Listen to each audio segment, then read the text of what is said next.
घर्षण मात्र से अपनी भावनाओं की भेज रहा है। 4 बोतल वोट का काम मेरा रोज का ने भारत का भविष्य तबाह कर रखा है। हम ना एक ऐसे समाज में जीते हैं जहां लड़कों से बात करता देख जो भाई हड़काते हैं, लड़कों से बात करता देख जो भाई हड़काते हैं, वही भाई अपनी गर्लफ्रेंड के किस्से घर में हंस हंस कर सुनाते हैं। और मैं बता दूं, महिला सुरक्षा के मामले में हम आज भी चौथे नंबर पर आते हैं।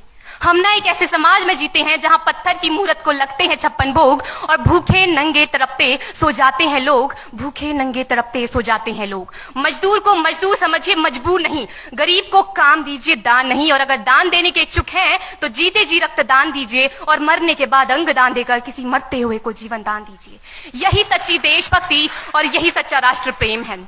ना सरकार मेरी है ना रब मेरा है, ना सरकार मेरी है ना रब मेरा है, और ना ही ये बड़ा सा नाम मेरा है। बस इतनी सी बात का गुरूर है मुझे कि मैं भारत की हूं और ये भारत मेरा है और ये भारत मेरा है। परंतु एक वैचारिक बीमारी हमारे समाज में मुझे नजर आती है। कहा जाता है हम दुनिया के सबसे बड़े लोकतंत्र हैं, जहां हिंदू पैदा होते हैं, मुस्लिम, सिख और ईसाई भी पैदा होते हैं, लेकिन बदकिस्मती है अब इंसान पैदा नहीं होते। और मेरे विचारों में ना हिंदू की जरूरत है ना मुसलमान की जरूरत है। राष्ट्र निर्माण के लिए केवल अच्छे इंसान की जरूरत है, केवल अच्छे इंसान की जरूरत है।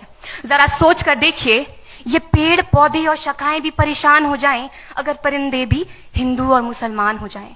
एक शैक्षणिक बीमारी भी हमारे समाज में मुझे नजर आती है, और बड़े ही आश्चर्य की बात है, जिस देश ने पूरी दुनिया को तक्षशिला और नालंदा देकर के विश्वविद्यालय शिक्षा की बुनियाद रखी, आज विश्व के 100 सर्वश्रेष्ठ विश्वविद्यालयों में हमारा एक भी विश्वविद्यालय खड़ा नहीं हो पाता। जहां एक और हमारे पास IIT, IIM और NIT जैसे शिक्षण संस्थान हैं, तो वहीं दूसरी ओर इस देश के गरीबों को बेरोजगारी की जमात में खड़ा करने के लिए उनके हाथ में सर्व शिक्षा अभियान का झुंझुना पकड़ा दिया जाता है।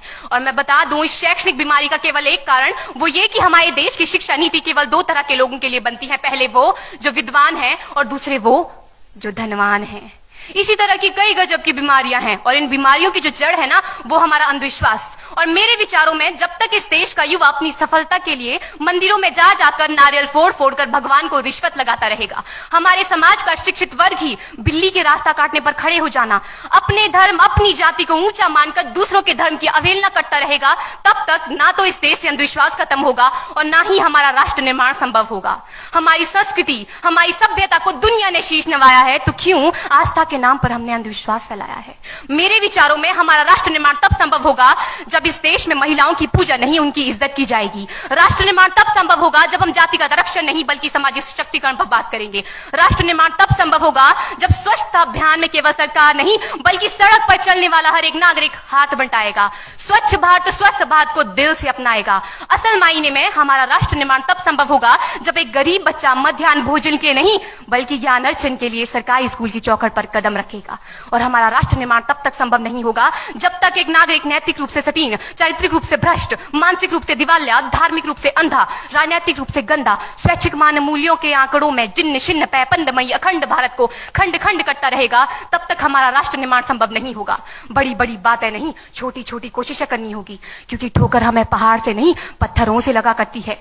I being an Indian, I being a student, I being a symbol daughter of this motherland feel proud to be an Indian। और मैं सैल्यूट करना चाहूंगी सरहद पर दिन रात हमारी रक्षा के लिए खड़े हर उस जवान को, इस देश की पुलिस, प्रशासन और किसान को, और इस देश के हर उस व्यक्ति को जो अपना काम पूरी ईमानदारी, पूरी मेहनत और पूरी लगन से करते हैं, जिनके बिना राष्ट्र निर्माण की कल्पना करना भी असंभव सा लगता है। और आज इस मंच पर पूरी जिम्मेदारी के साथ मैं भारत की बेटी ये कहती हूं कि हमारा राष्ट्र निर्माण तब संभव होगा जब हम सभी, मैं, आप, हम सब मिलकर प्रयास करेंगे, क्योंकि हमारे देश की जिम्मेदारी नहीं है हमें आगे ले जाने की, हमारी जिम्मेदारी है अपने देश को आगे ले जाने की, अपने राष्ट्र को आगे ले जाने की, अपने वतन को आगे ले जाने की।